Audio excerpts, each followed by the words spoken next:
What's going on, guys? Today we got a 350 Rancher in the shop. This is a 2000 model. This is an ES edition electric shift. It's got some shift problems with it.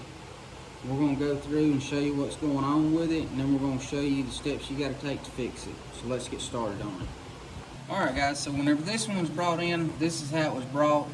They'd already tried to do some troubleshooting on it themselves, which is no big deal. They've already taken this floor pan off and everything. They took the rivets and stuff out here. Of course, you got a bolt that goes here and the rivets and stuff here. A bolt that goes here, and then you got these two bolts here that bolt it down to the floor, and another plastic rivet here. So once you get that removed out of the way, then you're going to have access to some of your shift components here. This is going to be your speed sensor back here.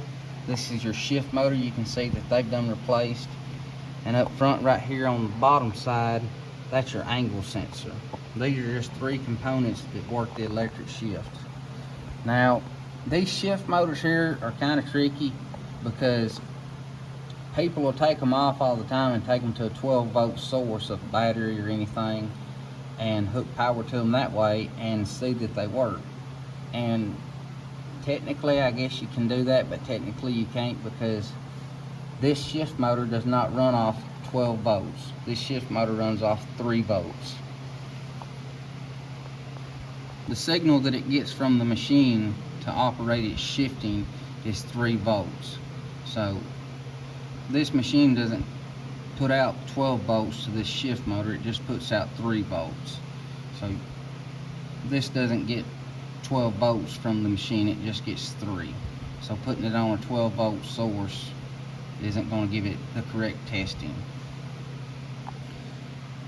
A good rule of thumb is, if you're having shift trouble and say your bike will shift up but it does not shift down, then your shift motor's working. I mean, if it shifts up or if it shifts down, it's working, and chances are this here is not your problem at all. So if it's shifting any direction but it just isn't, everything isn't working as it should, then your shift motor's fine, and we're not going to be replacing that at all. It's time to go on to another component. Okay, so now that we know a little bit about our shift motor here, just to kind of touch base on another sensor here. If you come back here and look in front of your boot on your drive shaft, this here's your speed sensor. Now, this thing here and the angle sensor kind of work hand in hand.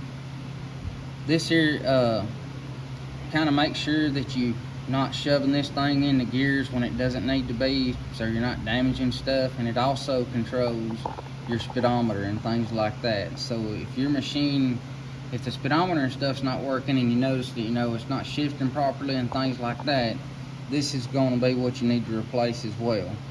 Now, the dash on this machine and this work hand in hand. So if your dashes went out and this machine's not shifting properly and everything, I haven't had an instance with one of these very machines where the dash went out, the speed sensor was good, but the dash was bad and everything had quit shifting like it was supposed to, and we end up having to put a new dash on it.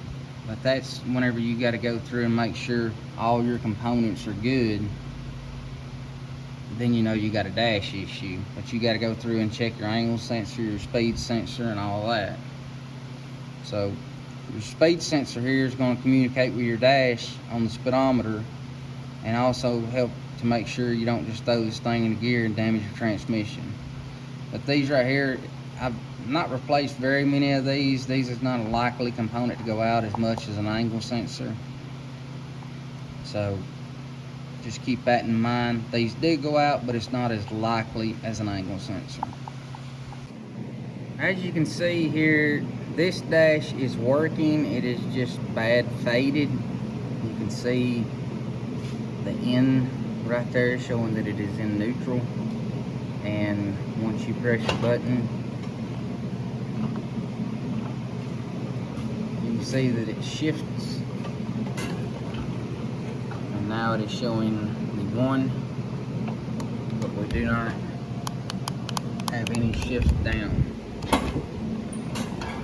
But it shifts up, no downshift. And that usually indicates that your angle sensor is not communicating. So now what we're going to do is locate our angle sensor that is on the front part of the motor and replace it. This is the cover that's on your angle sensor. There's a 10mm here, and there's another 10mm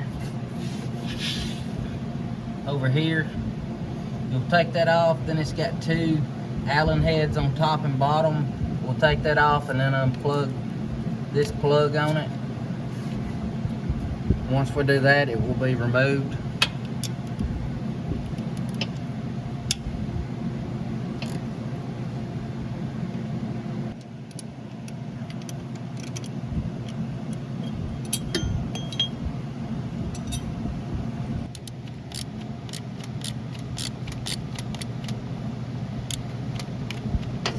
Once you get your bolts removed, this is what it's going to look like. You got a lock up here, press your lock in, pull it out. You'll notice on the back side there's a slot, a little metal tab. Make sure on your new one that the metal tab stays in there alone. Make sure that your old O-ring comes off of this one. This has to go in a certain way, so make sure you put it back in, lining up the slot. And it's not uncommon to where whenever you put this in, when you get it lined up with the slot, you have to clock it just a little bit. I mean, you shouldn't have to be in there turning it, you know, no big direction. When I say clock it a little bit, you'll have to put it on its stem, push it against there, and turn it just, you know, a little bit, you know, just to get it lined up with the bolt holes. As you can see, we got the other one pressed on. And once you get it pushed on and in place, and you can see it kind of holds itself on, now all you're going to do is line it up and get your bolt started.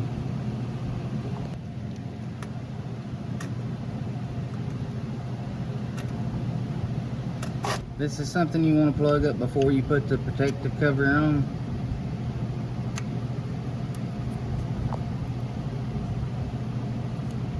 Once you got your new sensor plugged up and everything, then you can test your machine to make sure everything's working like it's supposed to. And we've done this. We've done tested. Everything's shifting like it's supposed to. It may take it a second to relearn itself, so to say, but this one has. Everything's working exactly the way it's supposed to. Now all that's left to do is put our cover back on. So if you guys find videos like this helpful, don't forget to smash that subscribe button, hit that like button as well. Don't forget, down in the description we'll have everything you need to complete a task like this, along with some of these other sensors and things. Don't forget to check out our swag and stuff, and as always, we'll catch you guys in the next video.